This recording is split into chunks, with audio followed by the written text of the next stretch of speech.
মা হওয়ার পর বলিউড অভিনেত্রী দীপিকা পাডুকোন আবার ফিরছেন বড় পর্দায়, আর ফিরছেন স্বমহিমায়। শুধু তাই নয়, ফেরার সঙ্গেই নাকি পারিশ্রমিকেও ঘটেছে বড়সড় পরিবর্তন। বলিউডের জোর গুঞ্জন, দক্ষিণী পরিচালক সন্দীপ রেড্ডি ভাঙার নতুন ছবি স্পিরিটের জন্য 1 লাফে পারিশ্রমিক বাড়িয়ে দিয়েছেন দীপিকা। আর এই ছবিতে তার বিপরীতে থাকছেন দক্ষিণের সুপারস্টার প্রভাস। এর আগে দীপিকাকে প্রভাসের সঙ্গে দেখা গেছে বহুল আলোচিত ছবি কল্কি 2898 এডিতে। অন্যদিকে রোহিত শেট্টির সিংহম এগেইনে লেডি সিংহম হিসাবে দীপিকা ঝলক দেখিয়েছেন দর্শকদের। গত বছর সেপ্টেম্বরে কন্যা সন্তান দুয়ার জন্ম দেন তিনি।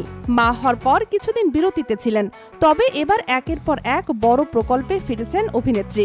শাহরুখ খানের বিপরীতে কিং ছবিতে মুখ্য ভূমিকায় থাকছেন তিনি। সবচেয়ে আলোচিত খবর, স্পিরিটের মাধ্যমে দীপিকা হয়তো মা হওয়ার পর প্রথমবার বড় পর্দায় ফিরছেন। এই ছবির জন্য তিনি পারিশ্রমিক নিচ্ছেন প্রায় 20 কোটি রুপি।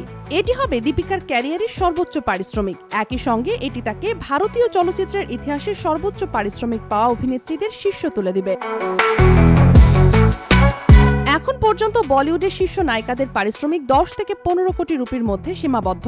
আলিয়া ভাট, রশ্মিকা মান্দানা ও প্রিয়াঙ্কা চোপড়া রয়েছেন সর্বোচ্চ পারিশ্রমিক পাওয়া অভিনেত্রীদের তালিকায়। সেখানে দীপিকার এই 20 কোটির দাবি এক নতুন দৃষ্টান্ত তৈরি করবে। তবে দীপিকার অতীত ক্যারিয়ার দেখলে এই অঙ্ককে অস্বাভাবিক বলা চলে না। পদ্মাবত, বাজিরাও মাস্তানি, পিকু, পাঠান, জওয়ান ও ইয়ে জাওয়ানি হ্যাঁ দিওয়ানির মতো সুপারহিট ছবির নায়িকা তিনি। প্রতিটি ছবিতে দীপিকা অভিনয় ও পর্দা উপস্থিত তাকে দর্শকের কাছে অনন্য উচ্চতায় নিয়ে গেছে।